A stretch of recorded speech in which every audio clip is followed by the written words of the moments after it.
లేదు ప్లీజ్. అది మళ్ళీ ప్లీజ్, నేను పొద్దున్న లేవాలి. నువ్వు 9 లేదు నేను అడిగి వెళ్ళాడు. నేను 3కి లేవాలి, అలారం పెట్టేసి. Please ready.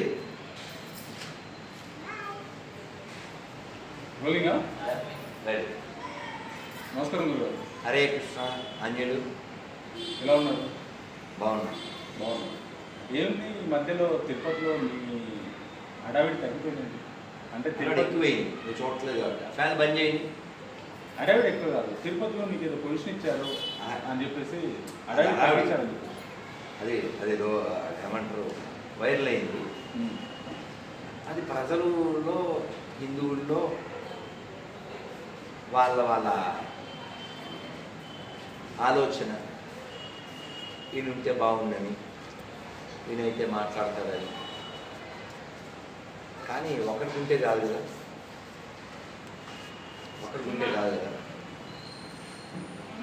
వెంకటేశ్వరం అనుకుంటే అవుతుంది. అయితే నేను ఎప్పుడు చాలాసార్లు చెప్పిన మాట ఏమిటంటే, మొన్న కూడా సీఎం ఫస్ట్ ప్రమాణ స్వీకారం అవగానే తిరుమల వెళ్ళగానే చాలా వ్యాలిడ్ మాట చెప్పారు. ఏంటది? మీరు ఏ దేవుడితోనే పెట్టుకోండి, వెంకటేశ్వరంలో పెట్టుకోవద్దు అని. మనం చాలా తూర్లు చూసినాం. వేషాలు ఎవరెవరు వేసిన వాళ్ళకి రిజల్ట్ వచ్చింది. తిరుమలలో అంటే భక్తులని కష్టపెట్టినా, ఇబ్బంది పెట్టినా, అంటే భగవంతుడు శాస్త్రాల్లో ఏం చెప్పారంటే, తనని దూషించిన, తనని అన్న ఆయన అంత రియాక్ట్ కాడు, కానీ భక్తులకి ఏమన్నా అయితే రియాక్ట్ కాడు.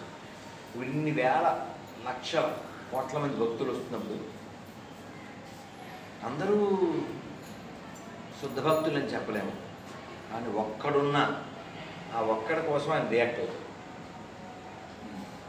డబ్బులు ఇచ్చేసి తొందరగా దర్శనం చేసుకోవాలి, దగ్గర దర్శనం చేసుకోవాలి అనుకునే వాళ్ళు భగవంతుని దగ్గర కారు. మీరు కూడా స్పెషల్ దర్శనం అవుతారు కదా? అసలు నేను ప్రయత్నమే చేయనుగా. వైష్ణవులకి ఎర్లీ మార్నింగ్ 3 o'clock దర్శనం ఉంటుంది కదా, సాత్మా. మీరు దాంట్లో వెళ్ళారా? నేను ఇప్పుడు అది ఎప్పటి నుంచో వచ్చేటువంటి సాంప్రదాయానికి నువ్వు డబ్బులు ఇచ్చి కొనుక్కుని వెళ్ళినంత తేడా లేదు. సాంప్రదాయం వైష్ణవులకి ఎందుకు సంప్రదాయం, వేరే వాళ్ళకి ఎందుకు లేదు? అది వైష్ణవ దేవాలయం కాబట్టి. దేవాలయం వాళ్ళదని చెప్పేసి నిరూపించడానికి మరి నార్మల్ జనాలు 4 రోజులు 5 రోజులు లైన్లో ఉంటున్నట్టు మా వాళ్ళ పరిస్థితి. ఇప్పుడు అది స్వామివారు ఘన విష్ణువు అన్నమయ్య కొనియాడాడు, రామానుజాచార్యులు నిరూపించారు. కానీ అన్నమయ్య ఏమన్నాడంటే, నీ వలన కొరతే లేదు మరి నీటి కొలది తామెరం, ఆవల భాగీరథి దరి బావుల ఆ జలమే ఊరినయతులు. అలా ఆయన్ని ఎలా భావిస్తే అలా అనుకోండి. కాకపోతే అది వైష్ణవ క్షేత్రం కాబట్టి ఆ ప్రయారిటీ ఉంది. ఇప్పుడు సామాన్యులు అంటే ఈ టిక్కెట్లు అవి ఎవరు పెట్టారు? గవర్నమెంట్ పెట్టారు. దేవుడు అందరికీ సమానమా లేకుంటే హెచ్చుతగ్గులు ఉన్నాయా? గవర్నమెంట్ చేసేది.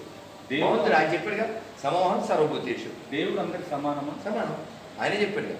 మరి దేవుడి దగ్గర విచక్షణ ఎందుకు? విచక్షణ గవర్నమెంట్కి ఉండాలి బుద్ధి. టికెట్లు పెట్టింది ఎవరు? టికెట్లు పెట్టినా, టైం ఇచ్చినా, డబ్బు పెట్టుకుంటే ఇప్పుడు డబ్బు ఉన్నోడు ₹1,00,000 విడుగుతాడు, డబ్బు లేని పెట్టింది ఎవరు? డబ్బు లేని 4 రోజులు లైన్లో ఉంటుంది. తప్పే, అది గవర్నమెంట్ పెట్టింది. దానికి మీరు ఖండించవచ్చు కదా. ఎన్నిసార్లు అలాగే ఖండించాం. డబ్బులు వేద్దని చెప్పాం, టికెట్లు కొనుక్కుని వెళ్ళొద్దని చెప్పాం, అదే దేవాదాయ శాఖ ఎత్తిపాడేయాలని చెప్పాం, అన్నీ చెప్పించాం కదా. దేవాదాయ శాఖ పెట్టింది ఎన్టీ రామారావు కాదు, దాన్ని నిరూపించి అవన్నీ తీసుకొచ్చిన ఎన్టీఆర్ 30 ఏళ్ళ క్రితం కదా. దేవాదాయ శాఖ వయసు దాదాపు 89 ఏళ్ళు దాని వయసు. ఇన్ కేసు ఇప్పుడు మీకు తిరుమలలో పొజిషన్ ఇచ్చారనుకో, ఈ మార్పులను చేతులు చేసే అవకాశం ఉందా? నా పరిధిలో ఎన్ని ఉంటే అన్ని చేస్తాను. నాకు చాలా ఆలోచనలు ఉన్నాయి. ఎన్ని కుదిరితే అన్ని చేస్తాం, స్వామివారు అనుగ్రహిస్తే. అంటే దేవుడు మనం ఇక్కడ నుండి కొలుచుకుంటే మన కళ్ళ ముందు కనిపిస్తాడు, ఎక్కడున్నా కళ్ళ కనిపిస్తాడు కదా. మరి తిరుమల వెళ్ళడం దేనికి? ఆ స్థాయి పొందడానికి. స్థాయి దేవుని దగ్గర ఏముంటుంది, ఏముండదు కదా, అందరు సమానం. నువ్వేదో చెప్పావు కదా ముందు, ఏం చెప్పావు?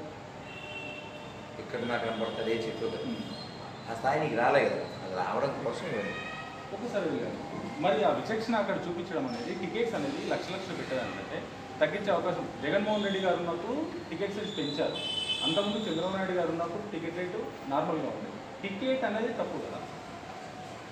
ఇప్పుడు దేవాలయం అనేది ప్రభుత్వం దృష్టిలో ఏంటి? Earning point. ఓకే, డబ్బులు వచ్చే ప్లేస్. తిరుమల మీద ఏ గవర్నమెంట్కైనా ప్రేమ ఎందుకు ఉంటుంది? డబ్బులు వస్తాయి కాబట్టి, అంతే. Very simple. ఇప్పుడు ఆ డబ్బులు అక్కడికంటే ఇక్కడ వస్తున్నాయి అనుకో, ఇదే గొప్ప కూడా అయిపోతుంది. వెంకటేశ్వర స్వామి మీద భక్తి అలాంటి ఆలోచనలు ఏం కాదు అక్కడ, బికాజ్ ఆఫ్ మనీ ఫ్లోటింగ్, అంతే. వెంకటేశ్వర స్వామి భక్తి ఏం కాదు. 7 కోట్ల పేర్లు చెప్పమని చూద్దాం. నేను ఎన్నిసార్లు చెప్పాను, ఎవరైనా చైర్మన్ అవ్వాలన్నా, ఈవో అవ్వాలన్నా, అక్కడ ఏ పని చేయాలన్నా దే మస్ట్ నో. కనీసం ఒక 100 ప్రశ్నలకి 70 ప్రశ్నలకి ఆన్సర్ తెలియాలి. ఎందుకని ఎవరి దగ్గర పని చేస్తున్నాడు? ఇప్పుడు నువ్వు TCS ఒక కంపెనీ ఉంది, అందులో పని చేయాలంటే ఏం రావాలి? ముందుగా నా జాబ్కు నా క్వాలిఫికేషన్ కదా. కాబట్టి తిరుమల ఎవరిది? వెంకటేశ్వరది. టీటీడీ అంటే తిరుమల తిరుపతి దేవస్థానం. సో అక్కడ జాబ్ కావాలంటే ఆయన గురించి తెలియాలి కదా. అదేదో మెటీరియల్ ప్లేస్ కాదు కదా. ఎవరు అడిగేది మీరు ముందు ఏం చేస్తారు? ఒకవేళ మీకు అధికారం వస్తే అన్నారు, ఏం చేస్తాం? శుద్ధి చేస్తాం. తిరుమలలో, తిరుపతిలో, టీటీడీలో ఓన్లీ హిందువులే ఉండాలి, ఎందుకంటే అది హిందూస్ ప్లేస్ కాబట్టి. అలా చాలా. ఇప్పుడు మనకున్న ఆలోచనలని అమలవా అంటే we need power to do. ఆయన కదా అందరికంటే ఎక్కువ అధికారం ఉన్నవాడు, జగన్నాయకుడు. అది ఆయన ఇష్టం. ఇప్పుడు మతం మారుతున్న ప్రజలకి, రకరకాల మనుషులకి మామూలుగా ఉన్నాయని చెప్పొచ్చు కదా. మీ ఏజ్ గారిని ఎందుకు వేస్తున్నారు? కాషాయం దుస్తులు వేసుకున్నారు కాదు కాదన్నా. ఇప్పుడు నేను మాట్లాడటం మొదలుపెట్టిన తర్వాత ఇది వేసుకోలేదు కదా. అంతకుముందు వేసుకున్నాను. మరి నేను 22 ఏళ్ళకి ఇస్కాన్లో జాయిన్ అయ్యాను. ఇప్పుడు ఎంత? 2024, 1999. నువ్వు షార్ట్ వేసుకునేందుకు ఇప్పుడు ఇంటర్వ్యూ చేయకూడదు? చేయొచ్చు, చేస్తే రానేమో, అంతే. గుళ్ళోకి రావద్దు. నేను నీకు ఇవ్వను కూడా, అంతే. నేను వాడు ఎవడో నన్ను కలవడానికి వచ్చాడు, get lost. Liquor not allowed. మామూలు దుస్తులు వేసుకోనైనా చేయొచ్చు కదా. మీరు కాషాయం దుస్తులు వేసుకోవడానికి కారణం దానికి దీనికి లింక్ కాదు కదా. అది నేను స్వీకరించాను మా గురువుగారి దగ్గర దీక్ష. ఇప్పుడు ఈ టాపిక్కి దానికి సంబంధం లేదు. నేను మా గురువుగారి దగ్గర దీక్ష స్వీకరించాను, ఇలా ఉన్నాను. ఈ టాపిక్ ఇది అవసరం మాట్లాడుతున్నాను, దీనికి దానికి సంబంధం లేదు. దీక్ష అంటే ఏంటి అసలు? ఇది మంచి ప్రశ్న. మనం సాధన చేస్తూ ఒక గురువుని ఆశ్రయించి ఆయన చెప్పిన విధానం, అంటే మాకైతే ఈ గౌడీయ సాంప్రదాయంలో కొన్ని నియమాలు ఉన్నాయి. మాంసం, మద్యం, సిగరెట్టు, కాఫీ, టీ, వెల్లిపాయ, జోదం ఇలాంటివి ఏమీ లేకుండా రోజు జపం చేస్తూ భగవద్గీత, భాగవతం చదువుతూ ఇలా భక్తి మార్గంలో మనం నడుస్తే గురువుగారు దీక్షిస్తారు. అది కొనసాగించాలి. అది ఇళ్ళకాలం కొనసాగించాలా, లేకుంటే ఇళ్ళకాలం కొనసాగించడానికే తీసుకోవాలి, రేషన్గా తీసుకోకూడదు. ఇప్పుడు నువ్వేం అడగాలో నేను చెప్తాను. Hot topic. నిన్న ఒక జాతి తక్కువ వాడు పార్లమెంట్లో ఏమన్నాను? అదే వస్తుంది.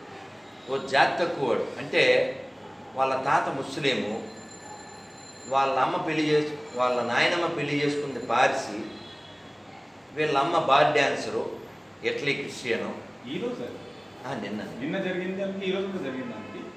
రాహుల్ గాంధీ గారు మాట్లాడిన విషయం గాలి ఎందుకు వాడికి? గాండుగాడికి. వాడు గాంధీయే కాదు, గాంధీకి ఆ గాండుగాడికి సంబంధం లేదు. వాడు శంకర జాతి. ఈ నాట్, వాడి పేరు రాహుల్ విన్సీ. వాడి గౌరవం ఏంటి? ఈ దేశానికి సంబంధం లేని దరిద్రుడు వాడు. వాడి పార్టీ విదేశీ, వాడు విదేశీ, వాళ్ళ అమ్మ విదేశీ. ఆ విదేశస్తులు ఓట్లు వేసిన వాళ్ళు కూడా విదేశస్తులు పుట్టినోళ్ళే. అందుకే హిందువులంతా ఓ మాట అన్నారు, హిందువులంతా కసాయి వాళ్ళు. ఆ మాట నిజం చేసుంటే ఈ దేశంలో కాంగ్రెస్ ఉండదు, పాకిస్తాన్ పుట్టి ఉండదు. వాడు చెప్పింది నిజం చేయాలని కోరుకుంటున్నా. వాడు చెప్పింది నిజం కావాలి, అంటే హిందువులంతా కసాయి అవ్వాలి. ఎందుకు కసాయి అవ్వాలి? ఇలాంటి దరిద్రం లేకుండా ఉండటానికి. పాకిస్తాన్ ఎందుకు పుట్టింది? హిందువులు కషాయంలో ఉంటే. ఇన్ని వేల దేవాలయాలు ఎందుకు ధ్వంసం అయిపోయినాయి? ఈ రోజు కూడా రోజు ఆవులు ఎందుకు కోయబడుతున్నాయి? ఇప్పుడు ముద్దరామయ్య అని కాంగ్రెస్ సీఎం, ఎక్కడ? కర్ణాటక.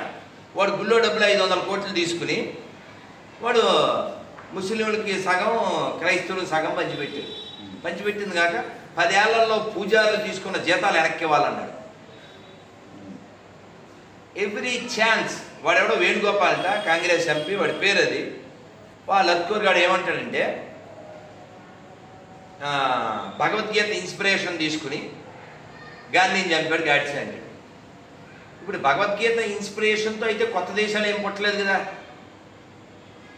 మరి పాకిస్తాన్ ఏ ఇన్స్పిరేషన్తో పుట్టింది? బంగ్లాదేశ్ ఏ ఇన్స్పిరేషన్తో పుట్టింది? కాశ్మీర్లో ఈరోజు కూడా మొన్న వైష్ణోదేవి దగ్గరికి వెళ్తుంటే బాంబు దాడి ఏ ఇన్స్పిరేషన్తో, ఏ పుస్తకంతో ఏర్పడింది? ట్విన్ టవర్స్ కూల్చడానికి ఏ పుస్తకం ఇన్స్పిరేషన్ అయింది? అది ఏది? నేను నాటకాలు వేయకూడదు. ఏ మతం అది కూడా చెప్పాలి. ఏ పుస్తకం వాడి మస్తకంలోకి ఎక్కితే వాడు ఇంజనీర్ చదివినోడు అలా దిగజారాడు. కాబట్టి నపుంసకులు మాత్రమే రాహుల్ అనేటువంటి జాతకువాన్ని సపోర్ట్ చేస్తారు. చెప్పండి. సరే, మీరు రాహుల్ గాంధీ ఒక మాట అన్నారు, కానీ రాహుల్ గాంధీ కంటే ముందు అదే సభలో ఉన్న వాళ్ళు 4 మాటలు ఉన్నారు కదా. ఇంకేంటి? హిందూ రాజ్యాంగం సవరణ చేస్తా అని చెప్పేసి మోడీ గారు అన్నారు. జోడాయి సొత్తు సవరణ చేయడానికి ఎవరన్నారు? ఇది ఇంకో మినిస్టర్ అన్నాడు. ఏమని? రాజ్యాంగ సవరణ ఎందుకు చేస్తారు? జోడాయి సొత్తు ఎవరి ఇష్టం వాళ్ళు చేస్తారా? ఇప్పుడు రాజ్యాంగం మొదటిసారి అయిన సవరణ కాదు. ఇప్పుడు ఎన్నిసార్లు అయింది? ఒకసారి ఎట్లా గుర్తు కదా. రాజ్యాంగ సవరణ రిపీటెడ్గా జరిగే విషయం. అది అందులో టాపిక్ ఏముంది అసలు? మరి అంబేద్కర్ గారే మా కులదేవుడు, కులదైవం రకరకాలు చెప్పుకున్న వాళ్ళకి ఏం చెప్తారు? మరి పొద్దున్నేసి బైబిల్ చదివి సాయంత్రం దైవీయం అంటారు కదా. దైవీయం నినాదానికి 50-50 కాదు. మనం ఏం చెప్తాం నాన్న? నీతి లేని వాడికి ఏం చెప్తాం మనం? వాడేమో చెప్పుకునేది బుద్ధిస్ట్, సండే అయితే గో టు క్రైస్ట్, సర్టిఫికెట్లో హిందూ. తను బుద్ధిస్ట్ అయ్యాడు, కానీ మొట్టమొదటిసారి తను పుట్టింది వేరే మతంలో అయినా వేరే క్యాస్ట్లో అయినా, చదువుకుంది తన స్నేహితులైనా ప్రతి ఒక్కరూ తను చేసుకున్న భార్య అయినా సరే బ్రాహ్మణులే. తను చదువుకోవడానికి అంబేద్కర్ గారు ప్రతి ఒక్కటి హెల్ప్ చేసింది బ్రాహ్మణులు. తన క్లోజెస్ట్ ఫ్రెండ్స్ కూడా తన హైయర్ స్టడీస్కి హెల్ప్ చేసి డబ్బులు ఇచ్చి పంపించింది కూడా బ్రాహ్మణులు. తను ఫస్ట్ పార్టీ స్టార్ట్ చేసింది కూడా బ్రాహ్మణులతో కలిపి స్టార్ట్ చేశాడు. కానీ బౌద్ధ మతానికి వెళ్ళడానికి అంటే హిందూ మతంలో ఏం తప్పు ఉంది, తను బౌద్ధ మతం వెళ్ళడానికి కారణం? ఆయన కొందరి బిహేవియర్ వలన ఆయన హట్ అయ్యాడు. సో హట్ అయినప్పటికీ కూడా ఆయన ఈ దేశంలో ఇక్కడ సంబంధించిన, ఇక్కడ ఉద్భవించిన బౌద్ధంలోకి వెళ్ళాడు తప్ప ఆయన వాళ్ళు ఎరవేసిన ఇస్లాం, క్రైస్తవం ఎందుకు బౌద్ధంలో కూడా హిందూ మతంలో ఉండి దాన్ని సహకరించవచ్చు. ఆయన హెల్త్ సహకరించాలి, ఆయన పరిస్థితి సహకరించాలి, ఆయనకున్నటువంటి అగ్రెసివ్ మూడ్కి ఏదో ఒక మార్పు చేయాలని చేశారు. కానీ ఆయన విపరీత ధోరణికి పోలేదు. బౌద్ధం ఏం చెప్తుంది మామూలుగా? సంఘం శరణం గచ్చామి, బుద్ధం శరణం గచ్చామి. ఇంకా అసలు బౌద్ధం బేస్ పాయింట్ ఏంటి? అహింస. ఎవరైనా చూపించదు, అడ్వైన్ తినేస్తుంటారు. సరే, వాట్ ఎవర్ ఇట్ మేబీ. ఇంకో పాయింట్ కూడా చెప్తాను. ఇప్పుడు మేము మొన్న దాదాపు 2500 ఖర్చు పెట్టి 5 వెళ్ళాం సినిమాకి. సినిమా హాల్లో ఒక్క కంటిన్యూ చేయటం వలన తెక్క మా డబ్బులు. సినిమాల్లో పొగ నిషేధం కదా, ఒక్క ఎందుకు వచ్చింది? అది సరిగా ఏసీ వేయలేదు, అది విషయం. పొగ కాదు విషయం, మొత్తం సినిమా అంతా చీకటిలో నడిచింది. మామూలు ఏ సినిమా? కల్కి సినిమాకి వెళ్ళారా? అది ఇంకేంది, ఒకటి ఏముంది, 7 ఉన్నది. అది సరే, అది పూర్తి చేద్దాం దాన్ని. మాట్లాడు అడుగు. కల్కి సినిమాకి వెళ్ళారు కదా, కల్కి సినిమా చూసారు. కల్కి సినిమాలో అమితాబ్ బచ్చన్ గారు వేసిన క్యారెక్టరు అశ్వత్థామ శక్తి మొత్తం ఇక్కడనే ఉందా, లేకుంటే ఆయన కవచకుండాలలో ఉందా? నువ్వు రీమిక్స్ చేయకు వాళ్ళలాగా. కవచకుండలాలు ఉండేది కర్ణుడికి. ఓకే, ఈయనకి ఒక మణి ఉంది. ఆ మణి ఇక్కడ ఉందా, ఇక్కడ ఉందా? యాక్చువల్గా అది తల మీద ఉంటుంది. దాన్ని అర్జునుడు కోసేశాడు అప్పుడే. అర్జునుడు మరి ఇక్కడ కృష్ణుడు చూపించారు సినిమాకి. చెప్పేది ఏంటి, అలా చాలా చేశారు. చాలా చెప్దాం, చాలా మిస్టేక్స్ ఉంటాయి. చెప్పండి, ఇంకేం మిస్టేక్? ఇప్పుడు సినిమాటిక్గా తీయాలనుకున్నారు. మనం ఒకదానికైతే నాగశ్విని మెచ్చుకోవాలి, డబ్బులు పెట్టినందుకు అశ్విని దత్ మెచ్చుకోవాలి. అలాగే ఇంకా ప్రభాస్ బంగారు కొండ, చిన్నపిల్లడు, బుజ్జిగాడు. కానీ సినిమా ఈ సబ్జెక్ట్ తీసుకోవడాన్ని మనం మెచ్చుకోవాలి. ఎందుకంటే కల్కి అనేటువంటి అవతారం రాబోతుంది అని మనకి శాస్త్రాల్లో, పురాణాల్లో చెప్పబడింది. కాకపోతే ఇందులో వీళ్ళు ఊరికి 6000 సంవత్సరాలని పెట్టారు. కానీ శాస్త్రం ఏంటంటే ఇది కలియుగే ప్రథమ పాదే అంటాం మనం. ప్రథమ పాదమే ఇంకా 4,27,000 సంవత్సరాలు. 4,32,000 5,000 అయితే 4,27 ఉంది. సరే, ఆ కలియుగం చివరి ఎలా ఉంటుంది అదంతా చాగంటి కోటేశ్వరరావు గారు చెప్పారు, భాగవతంలో చెప్పారు, పురాణాల్లో చెప్పారు, భవిష్య పురాణం, ఇంకా చాలా వచ్చారు. అయితే ఈ అశ్వత్థామ క్యారెక్టర్ని ఒక పెద్ద క్యారెక్టర్లా చూపించారు. మన ఇందులో పాజిటివ్గా నాగశ్విని మూడ్లో చూసుకుంటే ఓ చెడ్డోడు మంచోడు అయినట్టు. ఎందుకంటే మహాభారతంలో అశ్వత్థామ ఎవరు? విలన్ పక్షం కదా, దుర్యోధనుడికి నమ్మిన బంటులాగా. దుర్యోధనుడు మడుగులో ఉంటే అతను ఇంక చచ్చే టైం, చచ్చేవాడి దగ్గరికి వెళ్ళి ఇంకా పగ తీర్చుకోవడానికి ఇంకేం చేయాలని వాళ్ళ 5గురు తలలో తెచ్చేయమని ఇతను పడుకున్నటువంటి ఉప పాండవుల తలలు నరికేసి ఆ తర్వాత అతన్ని కట్టి తీసుకొస్తారు అర్జునుడు, భీముడు. భయపడిపోతుంటాడు. వాళ్ళిద్దరూ గుద్దుగుద్దేసి వస్తారు. ద్రౌపది చెప్పుద్ది, వదిలేయింది, నేను ఇప్పుడు నా పిల్లలను కోల్పోయి అనుభవిస్తున్నటువంటి దుఃఖమే వాళ్ళ అమ్మ అక్కడుండి అనుభవిస్తుంటుంది. ఇప్పుడు మన దగ్గర వీడు ఉన్నాడని ఆవిడికి న్యూస్ అయితే అందుతుంది కదా, నేను పొందిన బాధ ఇంకో తల్లి పొందకూడదు. అటువంటి మహాపతివ్రత ద్రౌపది. సరే, ఈ డిస్కషన్ నడుస్తుంది, వీడిని ఎలా వేసేద్దాం. అయితే చంపి కూడా చంపనట్టు ఉండాలి అనేటువంటిది ఎట్లని గురువుగారు అబ్బాయి కన్సిడర్ చేసి మాట్లాడితే ఇంకా కృష్ణుడు ఏమంటాడంటే వాడికి ఆ మణి విలువైంది, ఆ మణి తీసేస్తే వాడు చచ్చినట్టే. అలాగే శాపం కూడా, ఎప్పుడు బతికే ఉంటాం కానీ దుఃఖం అనిపిస్తూ ఉంటాం. సో ఈ సినిమాలో నాగశ్విని అతన్ని మంచోడైనట్టుగా చూపించాడు. దాన్ని మనం ఆ పాజిటివ్ కోణాన్ని మెచ్చుకుందాం. కల్కి అనే సబ్జెక్ట్ని ఎత్తుకున్నందుకు మెచ్చుకుందాం. అయితే ఇంకా ఫ్లాస్ అయితే ఉంటాయి, కొన్ని ఫ్లాస్ ఉంటాయి, ఉండకుండా ఉండవు. అయితే ఆది పురుషుతో పోలిస్తే సోది పురుషుతో ఫార్ బెటరు. కానీ మొత్తం సినిమా అంతా చీకటిలో నడిచింది. మామూలు మనం చూసే సాధారణమైన ఇంకా తప్పులు ఎక్కడ ఉన్నాయి అనేది కావాలి. ఇంకా ఉంది అవి చెప్పుకుంటున్నా. వాళ్ళు కాశీ అన్నారు, ఏదో ఒక్క శివలింగం చూపించారు,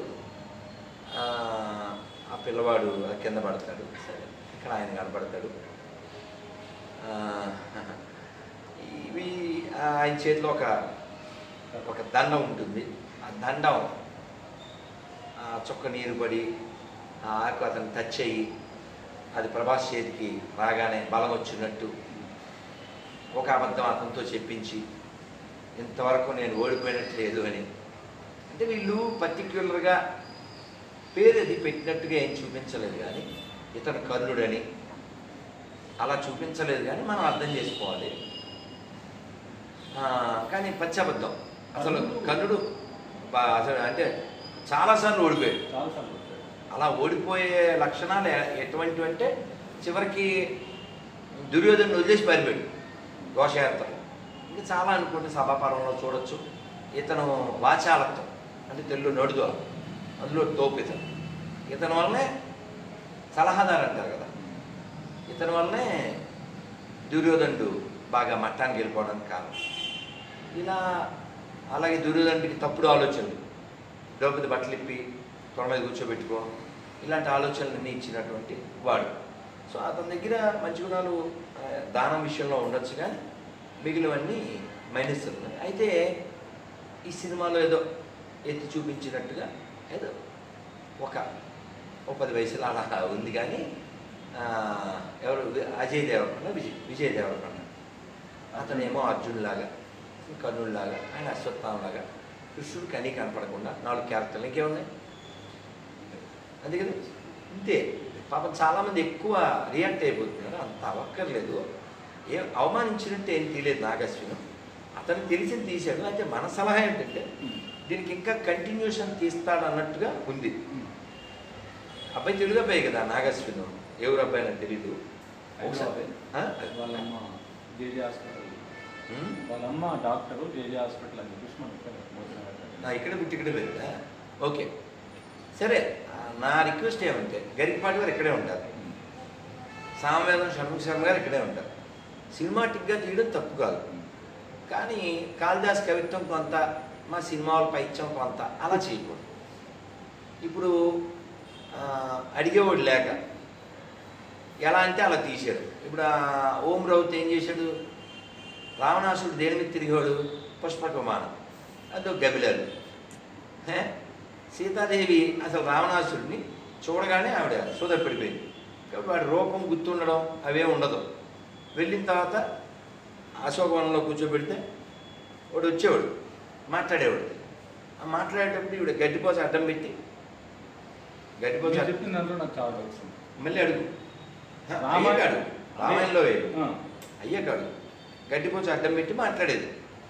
సీతాదేవి అంతా రావణ వధ అయిపోయాక వెళ్తారు కదా, అయోధ్య వెళ్ళాక అమ్మవారి నా చెలికత్తులు అడుగుతారు, అమ్మ రావణాసుడు 10 తలకాయలంట కదా, వాడు ఎలా ఉంటాడు ఏమిటో బొమ్మ గీయమంటే అప్పుడు వెళ్ళి బొట్టనవేలు మాత్రమే గీసింది. ఏంటమ్మా అంత పెద్ద మనిషి అలా బొట్టనవేలు గీసాను, వాడు వచ్చినప్పుడు ఆ బొట్టనవేలు కనపడితే అదే గీశాను నేను అంటే. అది సీతాదేవి యొక్క మనస్థితి పరపురుషుల పట్ల. సో వీడు ఆ సినిమాలో ఇలా రోకాల మీద కూర్చుని ఆ హీరోయిన్ ఏదో ఫ్రెండ్స్ పార్క్లో మాట్లాడినట్టు రావణాసుడితో మాట్లాడటం. ఇంకొక దుర్మార్గం ఏంటంటే సీతాదేవిని ఎత్తుపోతుంటే రాముడు లక్ష్మణుడు పరిగెత్తుకుని వెళ్ళి ఏదో ప్రయత్నం చేసినట్టు. ఇంకా వాలి సుగ్రీవుడు అయితే దారుణం, చింపాంజీలు వాడి ముఖం. దానివల్ల ప్రాబ్లం ఏంటంటే ఇప్పుడు మీరే ఉన్నారు ఇక్కడ, ఒక 15 మంది 10 మంది దాకా ఉన్నారు. రామాయణంలో ఎన్ని కాండలు ఉన్నాయి వీడిని అడుగుదాం. బెబ్బే రామాయణం ఎవరు రాశారు? థ్యాంక్స్ చెప్పకూడదు. 2 తినేసాడు ఆకలి ఏమనకండి. ఓకే, సో ఇది పరిస్థితి. ఇలాంటప్పుడు అని ఎందుకు టాపిక్ చెప్పానంటే ఇలాంటప్పుడు పిల్లలు చూస్తారు, ఓ వాడు ఇట్టుంటాడు అని, వాడు ఈ చింపాంజీయే మైండ్లోకి వస్తుంది. సో ఈ ఓం రౌత్ తీసిన దుర్మార్గం కంటే కూడా బెస్ట్ మూవీ చెప్తాను, యానిమేషన్ రామాయణం అని కొట్టండి. జపాన్ వాళ్ళు తీశారు, చక్కగా హిందీలో పాటలు ఉంటాయి, ఇంగ్లీష్లో మంచి కింద సబ్ టైటిల్స్లో అద్భుతంగా ఉంటుంది. సరే ఇప్పుడు నీ డౌట్స్ రామాయణంలో రావణుడు సీతాదేవిని ఎత్తుకెళ్ళేటప్పుడు ఎలా తీసుకెళ్ళాడు? పుష్పవిమానం కాదు, జుట్టు పట్టి లాక్కెళ్ళాడా? భూమి పెకిలించుకొని తీసుకెళ్ళాడా, చేయబట్టి లాక్కెళ్ళాడా? వాల్మీకి రామాయణం ప్రకారం చెప్పండి. వాల్మీకి రామాయణం అథెంటికేషన్, రాముడు చూసి నా జీవిత చరిత్ర అని చెప్పేసి అథెంటికేషన్ ఇచ్చిన రాముడు. అంతే. సీతాదేవిని రావణాసురుడు ఎలా ఎత్తుకెళ్ళాడు? జుట్టుపట్టి లాక్కెళ్ళాడా, భూమి పెకిలించుకొని తీసుకెళ్ళాడా? అంటే వాస్తవానికి సీతాదేవిని ముట్టుకోవడం జరగదు. ఎందుకు జరగదు అంటే అతనికి ఆల్రెడీ గతంలో ఇతను పిచ్చివేషాలు వేయడం వల్ల అతని శాపం ఉంది. అలా అతనికి ఉండేటువంటి శక్తి చేత ఉండేటువంటి ఈ రథాలు అవి ఉండడం వల్ల ఆవిడ స్పృహ కోల్పోవడం, ఆవిడని అలా ఎత్తుకెళ్ళిపోవడం.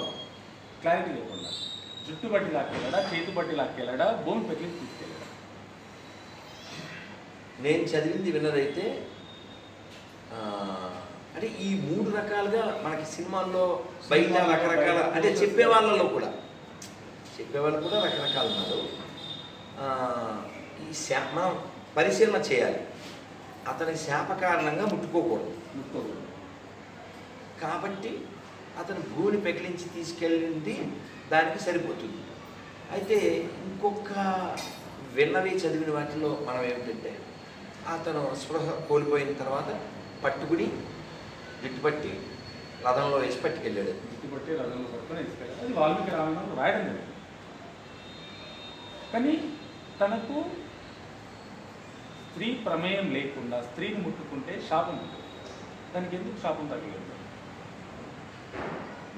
రావణాసురుడికి పరాయి స్త్రీని తన ప్రమేయం లేకుండా ముట్టుకుంటే 100 ముక్కలు 3000 ముక్కల శాపం ఉంది.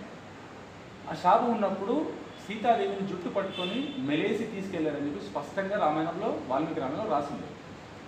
మెలేసి పట్టుకున్నప్పుడు స్త్రీని తాకినట్టే కదా, మరి ఆ శాపం ఎందుకు తగలేదని? ఇది మంచి ప్రశ్న. మనం పెద్దవాళ్ళని అడుగుదాం, గరిపాటి వారిని సామవేద వారిని అడుగుదాం. ఎందుకంటే పెద్దలు వారి వారి ద్రష్టలు అంటారు. వివిధ పురాణాల్లో ఇప్పుడు రామాయణం గురించి పద్మపురాణంలో కూడా ఉంటుంది, రామాయణం గురించి భాగవతంలో కూడా ఉంటుంది. ఆ ఎక్స్ప్లెనేషన్లో మనకి ఆన్సర్ లేదు. మనకు భగవద్గీత కాకముందు, భగవద్గీత కంటే ముందు ఎన్ని వేల పుస్తకాల తర్వాత భగవద్గీతను స్టార్ట్ అవుట్ చేసి ఒక భగవద్గీతను మనం ముందు తీసుకొచ్చాం. మధ్యే మహాభారతంలో ఒక పార్ట్, మహాభారతంలో ఒక పార్ట్ అది. మహాభారతం 1,00,000 శ్లోకాలు, అందులో 700 శ్లోకాలు ఒక భాగం. ఎందుకు 1,00,000 శ్లోకాలు ఉన్నప్పుడు 700 శ్లోకాలని తీసుకోవడానికి మాట్లాడుకున్నది. 1,00,000 శ్లోకాల్లో చాలామంది ఉంటారు కదా, ఉద్యోగ పర్వం, ఇంకా సభాపర్వం, చాలా ఉంది. అందులో అర్జునుడు కృష్ణుడు మాట్లాడుకున్నది మాత్రమే ప్రధానం. ఎందుకు ప్రధానం? అర్జునుడు జీవాత్మ, కృష్ణుడు పరమాత్మ. మనందరం అసలు ఇన్ని పుస్తకాలు, ఈ రామాయణం, మహాభారతం, పురాణాలు, అసలు వీటి అల్టిమేట్ ఏంటండి? మీరే నువ్వు మళ్ళీ పుట్టకుండా ఉండడం ఎలా? దిగుదా మోక్షం కదా, ఫైనల్ మోక్షం కదా. ఉదాహరణకు నీకు ఒక్క ముక్కలో చెప్పేస్తాను, చెప్పండి. శంకరాచార్యులు వారు భజగోవిందం పాడారు. ఆ భజగోవిందంలో మనిషికి ఏం కావాలో జస్ట్ అంతా ఇచ్చేశారు. వాళ్ళు చాలా చెప్పారు. అర్ధమనర్థం భావయ నిత్యం నాస్తి తతః సుఖ లేశ సత్యం పుత్రాదపి ధన భాజాం భీతి సర్వత్రైక విహితారీతి భజ గోవిందం భజ గోవిందం గోవిందం భజ మూఢమతే. ఇది ఒక శాంపిల్ చెప్పాను. అర్థం అంటే డబ్బులు, అది ఎప్పటికైనా ప్రమాదమే, చివరికి పుత్రుల వల్ల కూడా నీకు భయాన్ని కలగజేస్తుంది ఒకటి చెప్పాడు. అలాగే ఈ ప్రపంచంలో అది ఏదైనా ధనమైనా జనమైనా క్షణాల్లో నశించిపోతాయి. ఆయన నశించిపోతాయని చెప్పారు. ఆయన్నే కంఠధర స్తవాన్ని క్రియేట్ చేసి ఆయనే రాసి అమ్మవారి అనుగ్రహంతో ఒక ముసలావిడకి బంగారు కనకవర్షాన్ని కురిపించడం. ఎందుకు కురిపించారు? ఎందుకు రీజన్ ఏంటి? ఎందుకు ఇక్కడేమో ధనం వల్ల వైరాగ్యం చెప్పారు. ధనం వల్ల పాపం అన్నాడు, రేపు వైరాగ్యం ప్రమాదం అని చెప్పాడు. కానీ ముసలావిడకు చావు అంచుల్లో దగ్గరలో ఉంది, ఇంకా 10 రోజులు చనిపోతుంది. ఆ ముసలావిడకు అంత ధనం ఇవ్వడానికి రీజన్ ఏంటి? ఎప్పుడైనా నీ కోసం నువ్వు చేసుకోకూడదు. ఎవరి కోసం వాడు చేసుకుంటాడు, పెద్ద గొప్ప ఏం కాదు. ఇతరుల కోసం. దీనికి ఇంకో ఉదాహరణ చెప్తాను. గడ్డిపోచ చాలా తేలిక, దూది పింజ ఇంకా తేలిక. ఈ రెండింటికంటే తేలిక ఎవరు? అడుక్కునేవాడు. ఎట్లా వాడు 80 కేజీలు 50 కేజీలు 60 కేజీలు అవుతాడు, వాడు తేలిక ఎట్లా అవుతాడు అంటే వాటిని గాలి టచ్ చేస్తుంది, వీడిని గాలి కూడా టచ్ చేయదంట, ఇప్పుడు భయపడుతుందంట. అంటే అంత హేయం అని చెప్పరాని చెప్పారు. మరి ఇప్పుడు విష్ణుమూర్తి ఇంద్రుడికి హెల్ప్ చేయడానికి ఏ అవతారం ఎత్తాడు? విష్ణుమూర్తి ఇంద్రుడికి హెల్ప్ చేయడానికి ఏ అవతారం ఎత్తాడు? స్త్రీ అవతారం. ఉపేంద్రుడు అంటే చలయసి విక్రమనే బలిమద్భుత వామన పదనక నీర జనిత జన పావన కేశవదూత వామన రూప జయ జగదీశ హరే. కేశవదూత వామన రూప జయ జగదీశ హరే. వామనుడుగా వచ్చాడు. వామనుడు పని ఉంటుంది, దేనికి వెళ్ళాడు? అక్కడికి బలిచక్రవర్తి దగ్గరికి చేయి చాచు ఎంత హే కదా. కానీ ఇతరుల కోసం తను తగ్గాడు. అలా ఇక్కడ కూడా ఆయనకు అక్కర్లేదుగా, ఆయన సన్యాసి, ఆయనకు అక్కర్లేదు. ఇతరుల కోసం ఆయన అమ్మవారిని ప్రార్థించాడు, ఆవిడకు ఉపకారం చేశాడు. మరి మన లోకానికి ఏం చెప్పాడు? వైరాగ్యం కలిగి ఉండాలని చెప్పాడు. అక్కడ అవసరం. ఆ ఇంటికి 4 తాటాకులు ఉన్నాయి. అంత లోకానికి వైరాగ్యం ఉన్నాడు. ఇప్పుడు అందరు వైరాగ్యంలో ఉంటే మరి జన్మం ఎట్లా, పునర్జన్మ ఎట్లా? చాలా ఓల్డ్ క్వశ్చన్ వాణ్యుడు, చాలా రిపీటెడ్ క్వశ్చన్. ఇప్పటికి 20 ఏళ్లలో చాలాసార్లు చెప్పేసాను, మళ్ళీ చెప్తాను. చెప్పండి. దీనికంటే నీ క్వశ్చన్కి మంచిగా సిమిలర్ ఉంది. చెప్పండి.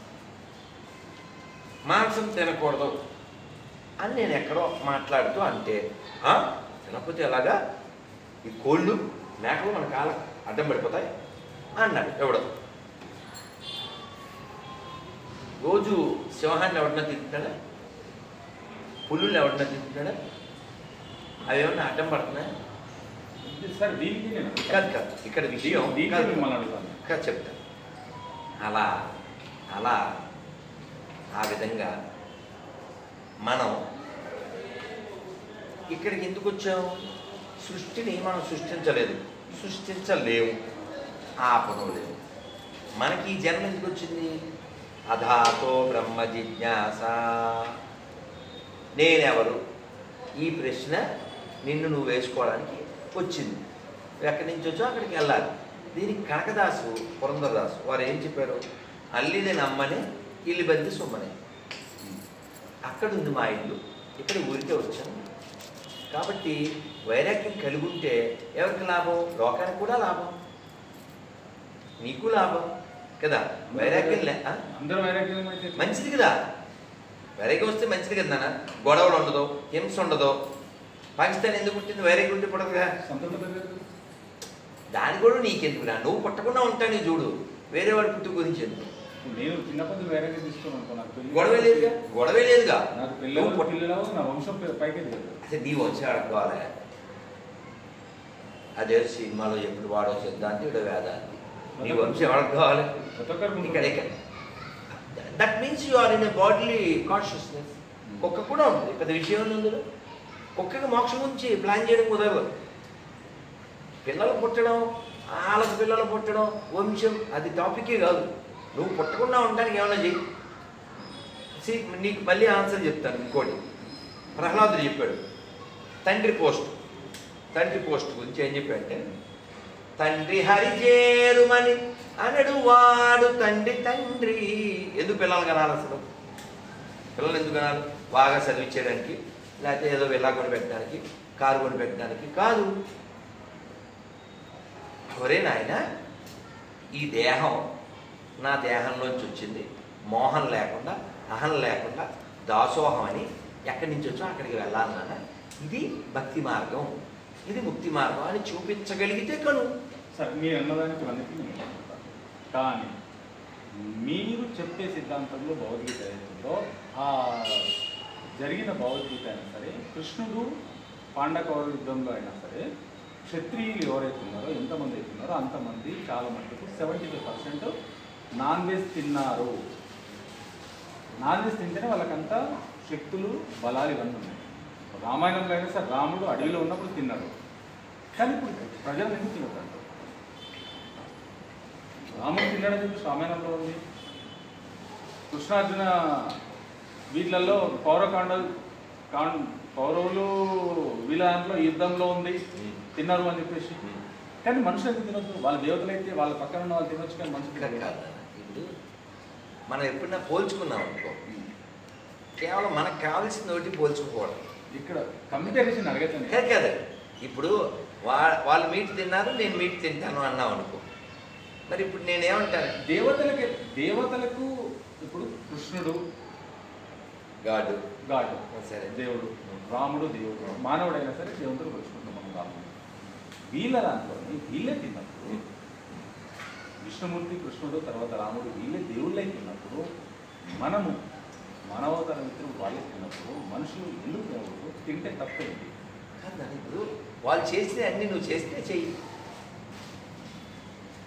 ఇప్పుడు రాముడు కోతులతో పని చేయించాడు, నువ్వు నీ కూతురుతో కూడా పని చేయించడు. సో కోతి అంటేనే స్థిరత్వం లేనిది, చంచలం అనే పదాలకి సూటబుల్. అలాంటి వాటిని గ్యాదర్ చేయడం, వాటితో పని చేయించడం సన్న విషయం కాదు. అలాగే ఆయన బెదిరిస్తే సముద్రుడు దారివ్వడం. సో ఆయన దగ్గర పెద్ద పెద్ద ఆయుధాలు లేకపోయినా ధర్మం ఆయన పక్షాన ఉండటం వలన రావణాసుడిని వాడి ప్లేస్కి వెళ్ళి వాడిని వేసేయడం.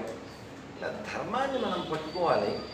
కేవలం నేను KFCలో లెగ్ తీసి పట్టుకుంటాను అంటే ధర్మం. రామాయణం ధర్మం తప్ప, రామాయణం ధర్మం తప్ప.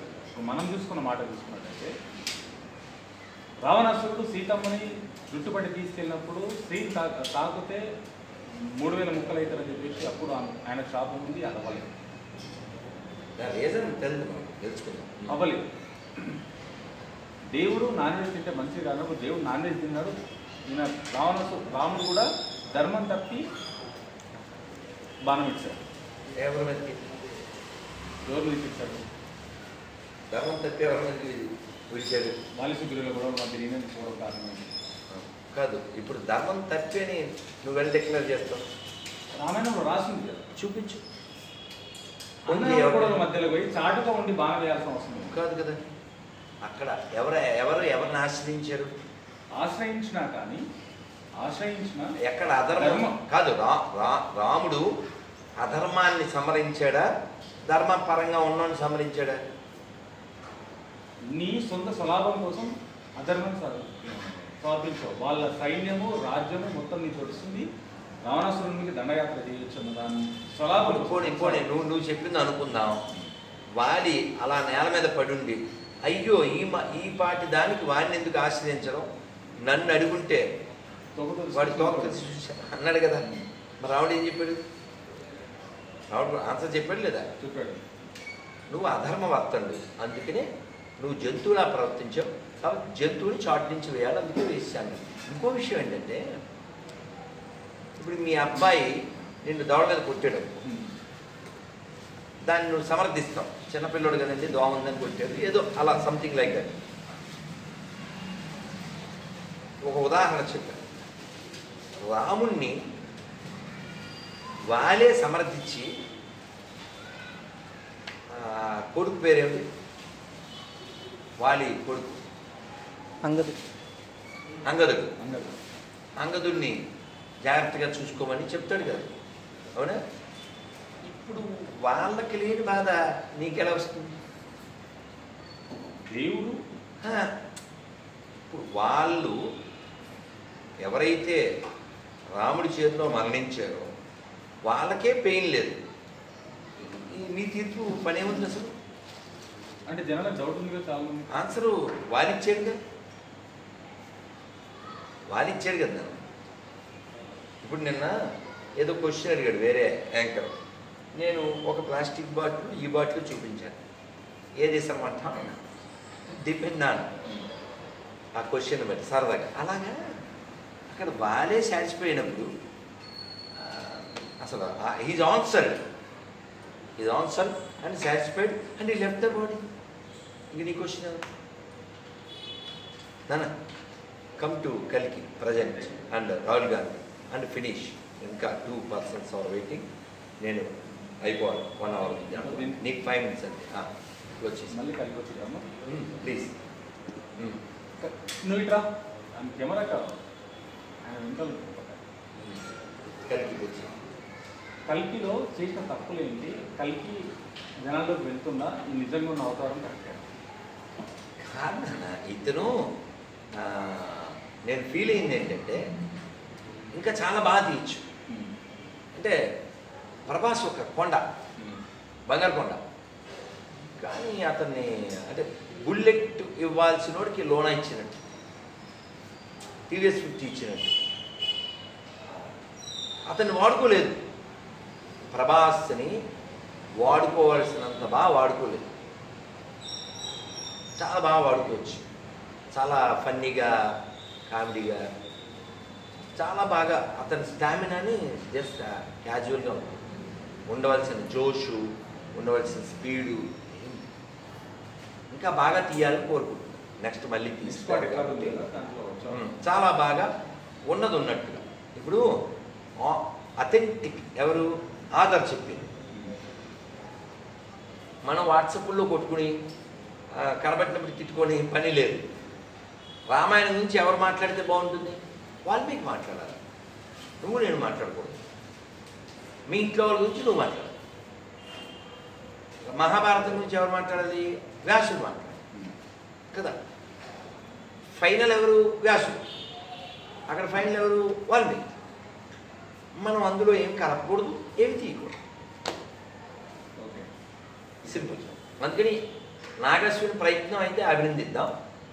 కనీసం ఈ ఒక్కనైనా హూ ఇస్ కల్కి అని సెర్చ్ చేస్తారు.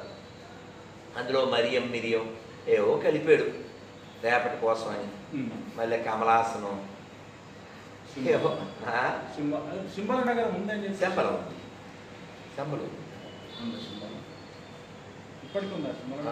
అంటే కలియుగంలో కూడా కలి ప్రవేశం లేనటువంటి పవిత్ర నగరం కాబట్టి నాగశ్విని ప్రయత్నం అయితే మనం అభినందిద్దాం. ఇంకా బాగా తీయాలనుకుంటున్నాం. ఇతనే కాదు, వక్రీకరణ చేయకుండా సినిమాటిక్గా తీయడం తప్పు కాదు, వక్రీకరణ చేయకూడదు. మొట్టమొదటిసారిగా ఎలక్షన్స్ అయిపోయిన తర్వాత నరేంద్ర మోదీ గారు పార్లమెంట్లో రాహుల్ గాంధీ గారు రకరకాల విమర్శలు, శివుడి ఫోటో, రకరకాలుగా హిందువులు, హింసావాదులు రకరకాల విమర్శించడము ఇవన్నీ జరిగింది. వీటిపైన హిందువుల పైన మాట్లాడడం వల్ల ఒరిగేదంటే దీనిపైన మీరు గమనించాలి. అంటే ఏ టాపిక్ అయినా పరిశీలన చేయండి. మొదటి నుంచి కాంగ్రెస్ పార్టీ విదేశీ పార్టీ. WHO హ్యూమ్ అనేవాడు స్థాపించాడు, నెంబర్ 1. అలాగే గాంధీ అనే పర్సన్ ఎవరైతే ఉన్నారో మన రూపాయి నోట్ల మీద ఉండే ఆయనకి నెల 100 రూపాయలు వచ్చేదంట. ఎక్కడి నుంచి? బ్రిటిష్ వాళ్ళ నుంచి. మొన్న ఎవరో ఒక లేఖ పెట్టారు. సో 100 రూపాయలు ఎక్కడ తీసుకున్నాడు? బ్రిటిష్ వాళ్ళ దగ్గర. ఎవరి మీద ఫైట్ చేశాడు? బ్రిటిష్ వాళ్ళ మీద. నువ్వు నమ్మాలంతే. ఓకే. అలాగే వాళ్ళ ఫోన్ వాడుకోవడం, వాళ్ళ కారు వాడుకోవడం, ఒక్కసారి కూడా దెబ్బ తినకపోవడం, ఒక్క దెబ్బ కూడా తినకపోవడం. అందరికి బుల్లెట్లు చనిపోతుంటారు. సో దీన్ని బట్టి మనకు అర్థం. సో అదేదో అంటారు కదా, అదేంటంటే క్రికెట్లో అంటారే ముందే మ్యాచ్ ఫిక్స్ అంతేనా? అని మనకి అర్థమైపోతుంది. అది పక్కన పెట్టాం. ఓకే. అండ్ నెక్స్ట్ ఎవరు పిఎం అవ్వాలి అని ఓటింగ్ పెడితే 22 రాష్ట్రాలు ఏమో ఉంటే 21 మంది పటేల్కి వేశారు. సో అయినా పటేల్ పిఎం అవ్వలే. ఈ పొరంబోకి అయ్యాడు. అదే సుఖరోగి, అసలు పేరు సిజినేరు. ఓకే. డిస్కవరీ ఆఫ్ ఇండియా అనే పుస్తకంలో వాడు ఏం చెప్పాడంటే I'm the last English prime minister of India అని చెప్పాడు. నేను చెప్పాను by culture I'm Muslim, by education I'm Christian, by accidentally I born as Hindu అని చెప్పాడు. సో వాళ్ళ తాత ఎవరు, వాళ్ళ నాన్న ఎవరు, ఈ నెహ్రూ కూతురు ఎవరు, ఈ కూతురు ఎవరిని పెళ్లి చేసుకుంది, ఈ కూతురు అయిన ఇందిరకి పుట్టినటువంటి రాజీవ్ ఎవరిని పెళ్లి చేసుకున్నాడు, ఆ ఎవరిని పెళ్లి చేసుకుంటే 54 ఏళ్ళ యువకుడు పుట్టాడు. ఈ not just joker, is also other countries broker. ఎందుకంటే బ్రోతలు పుట్టాడు కాబట్టి ఇంకా బ్రోతల్ మెంటాలిటీతోనే ఉంటాడు. ఇంకోటి ఏంటంటే కాంగ్రెస్ ఎప్పుడు కూడా ధర్మనాశనం చేయడానికి ఎప్పుడు ప్రయత్నం చేస్తూ ఉంది. కాంగ్రెసే అఫిడవిట్ ఇచ్చింది సుప్రీంకోర్టుకి, మాకు రామాయణం మీద నమ్మకం లేదు అని. మరి ఖురాను మీద నమ్మకం లేదు అని ఏమన్నా ఒకటి ఇస్తుందా? బైబిల్ మీద నమ్మకం లేదని ఇస్తుందా? ఎందుకంటే వాళ్ళ మోటో అది, how to destroy this country. మీరు గమనించండి, అంటే ఇదంతా చరిత్ర నా సొంతం కాదు. మన దేశంలో హిందుత్వాన్ని నశింపజేయడానికి మొఘళ్ళు, తురుష్కులు, హూనులు, సెకులు, డచ్ వాళ్ళు, పిచ్చి వాళ్ళు, బ్రిటిష్ వాళ్ళు ఎంతోమంది ప్రయత్నం చేశారు. హిందువులు నశింపజేశారు, దేవాలయాలను నశింపజేశారు, గోవులు నరికారు, స్త్రీలను మానభంగం చేశారు, ఎత్తుకుపోయారు, మతం మార్చారు, దేశాన్ని మొక్కలు చేశారు. They done all. కానీ ఇందిరాగాంధీ అధికారంలో ఉంది ఎంతకంటే ఎక్కువ చేసి ఏంటది, ఈ త్రికోణం బొమ్మోడి పెట్టి హిందూ జనాభా నియంత్రణ, హిందువులు మాత్రమే తగ్గించబడ్డారు. ఆవిడ హయాంలో బలవంతంగా మగవాళ్ళకి నియంత్రణ చేయబడింది. ఆ విధంగా హిందూ జనాభా డ్రాస్టికల్లీ తగ్గింది. సో కాబట్టి ఆ జాతి నుంచి వచ్చిన జాతితో కూడా ఎందుకంటే మనం ఎక్స్పెక్ట్ ఏం చేస్తాం. ఇప్పుడు శివుడు బొమ్మ చూపించాడు, జీసస్ చూపించాడు, వాడు క్రిస్టియను, రాహుల్ అనేవాడు క్రిస్టియన్, వాళ్ళ అమ్మ క్రిస్టియను. వీళ్ళు వాడుకోవడానికి గాంధీ తోక. ఇంకా పెద్ద జోక్ ఏంటంటే వాళ్ళ అక్క, వాళ్ళ భర్త పేరేంటి, Vadra. So she suppose to be call Priyanka Vadra. మళ్ళీ కానీ పిలిచేది ప్రియాంక గాంధీ. గాంధీకి వెళ్ళిన సంబంధం లేదైనా అది వాడేసుకుంటూ ఉంటారు జనాన్ని చీట్ చేయాలి కాబట్టి. పాకిస్తాన్ అనే దేశం ఎందుకు పుట్టిందో నెహ్రూ యొక్క వీడియోస్ కూడా ఉన్నాయి, అతను మాట్లాడింది. ఇంకా పుస్తకాలు దండిగా ఉన్నాయి. కాబట్టి ఈ దేశ నాశనాన్ని కోరుకుని ఈ దేశం ఎప్పుడు అఖండంగా ఉండాలని కోరుకోనటువంటి, ముక్కలవ్వాలని కోరుకునేటువంటి, ఈ దేశంలో ఎందరో సైంటిస్టుల్ని చంపించినటువంటి, దేవాలయాలు సొమ్ము పట్టుకెళ్ళి హాజ్ యాత్రకి జెరూసలేంకి ఇచ్చేటువంటి ఆలోచన చేసినటువంటి వీళ్ళ నుంచి నువ్వు ఇంకేం ఎక్స్పెక్ట్ చేస్తావు? వీడు నేను దత్తాత్రేయ గోత్రుడిని అన్నాడు. వీడు కేరళ వెళ్ళి చికెన్ వండుతాడు, బీఫ్ వండుతాడు. రామాలయాన్ని కూల్చేస్తాము అని చెప్పినటువంటి వాళ్ళతో వీడు అంటగాగుతాడు. సో ఈ జాతి తక్కువ వీళ్ళు తప్ప ఇప్పుడు నేను చెప్పగలను, నేను హిందువునని నేను చెప్పగలను, అసలు ఓవైసీ చెప్పగలడు ముస్లిం అని, ఓకే, ఆంటోని చెప్పగలడు క్రిస్టియన్ అని. వీడు ఎవడు చెప్పమని చూద్దాం, అల్బెత్రా వీడెవడు చెప్పను, వీడు ఏ జాతితో చెప్పమని చూద్దాం. రాహుల్ గాంధీ ఏ జాతి, ఇదే టైటిల్ పెట్టుకో, జై శ్రీరామ్, వెళ్ళిపోతా. వచ్చిందా ప్లీజ్, గుడ్ నైట్. రావాలి రేపు పొద్దున్నే లేవాలి, హాఫ్ అన్ అవర్ నువ్వు, హాఫ్ అన్ అవర్ నా by. Good night, thank you. వచ్చే రావాలి.